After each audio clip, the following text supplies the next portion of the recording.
नमस्कार, मी सोनल. स्वागत आहे तुमचे माझ्या चॅनलमध्ये.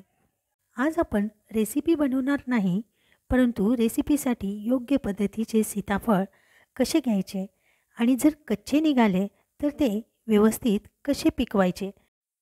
तर ही रेसिपी आपण आज पाहणार आहोत. खूप वेळा आपण सीताफळ आणतो आणि एक्स्ट्राही आणतो.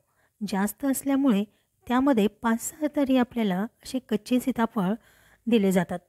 तयार सीताफळ खाऊन झाले आणि रेसिपी झाली की ह्या कच्चे सीताफळांचं करायचं काय? असे सीताफळ वाया न घालवता हे पिकवायची योग्य पद्धत मी तुम्हाला सांगणार आहे. यासाठी खूप सोपा पद्धत आहे. पहिली ती म्हणजे पेपर घ्यायचा आणि अशा पद्धतीने सर्व सीताफळ पेपरमध्ये गुंडाळून ठेवायचे. पहा, यासाठी आपल्याला फक्त न्यूजपेपरचा वापर करायचा आहे. अशा पद्धतीने आपण चारी बाजूनी हाफ न्यूजपेपरमध्ये व्यवस्थित गुंडाळून जी बाजू आपण गुंडाळलेली आहे ती खालच्या बाजूने ठेवायची आहे, जेणेकरून जेव्हा सीताफळ पिकतील तो खालचा भाग फुटणार नाही. ही झाली पहिली पद्धत. आता आपण दुसरी पद्धत पाहूया. यासाठी मी घेतलेला आहे प्लॅस्टिकचा उभा डबा. यासाठी आपण स्टीलचा डबाही वापरू शकतो. आता यामध्ये आपण पेपर ठेवायचा आहे आणि त्याच्यामध्ये सीताफळ ठेवायचे आहेत. सीताफळचा जो देठ भाग आहे तो आतल्या बाजूनी किंवा खालच्या बाजूनी अशा पद्धतीने ठेवून परत एक वरून पेपर ठेवायचा आहे. प्लॅस्टिकचा डबा वापरल्याने आपल्याला त्याकडे लक्ष राहते आणि पिकले की नाही हे पाहून आपल्याला सीताफळ घेता येतात. खूप वेळा स्टीलच्या डब्यामध्ये ठेवलो आणि विसरून जातो. त्यामुळे प्लॅस्टिकच्या डब्यामध्ये ठेवल्याने आपल्याला ते लगेच लक्षात येते आणि सीताफळ वाया जाणार नाहीत. सीताफळसोबत रामफळ म्हणून जे फळ आहे, जे सीताफळासारखंच आहे, तेही आपण अशाच पद्धतीने पिकवू शकतो.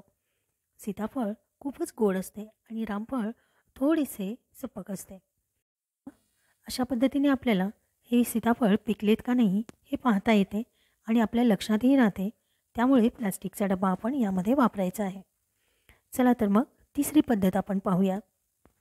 खरे तर नैसर्गिकरित्या पिकलेलेच फळं खाल्ली पाहिजेत, परंतु सध्याच्या धक्काधक्कीच्या जीवनात ॲडजस्टमेंट करावीच लागते. पहा, तिसरी पद्धत म्हणजे हे आहे चुना. आपण जो पानासोबत खातो, पानाला जो लावतो तो आहे चुना. या चुन्यामध्ये कॅल्शियम भरपूर प्रमाणात असते. त्यामुळे हा पोटात गेला तरी काहीही प्रॉब्लेम होत नाही.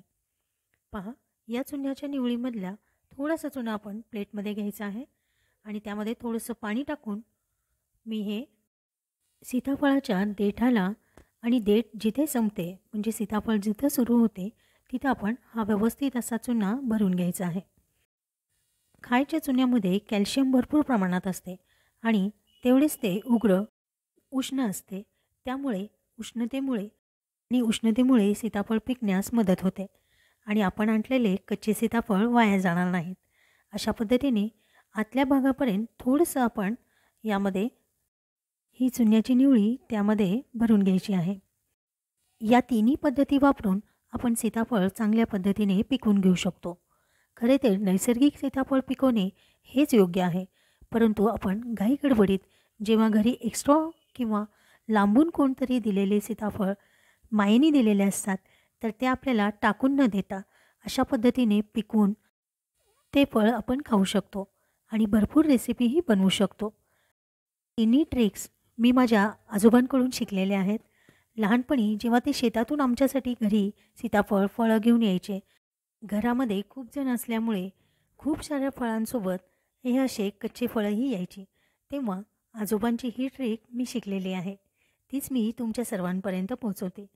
यामुळे आपण विकत पैसे देऊन आणलेली ही फळं वाया जाणार नाहीत आणि जरी आपल्याला कोणी ओळखीच्यांनी सीताफळं दिले असतील तर त्याचाही आपण योग्य वापर करून त्यांना सांगू शकतो की पहा, आम्ही तुम्ही दिलेले सीताफळ अशा पद्धतीने पिकवून खाल्लेले आहेत. पहा, हे छान सीताफळ पिकले गेलेले आहेत.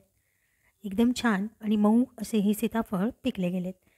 आपण असे सीताफळ खाऊही शकतो आणि त्याचे वेगवेगळे रेसिपीही बनवू शकतो.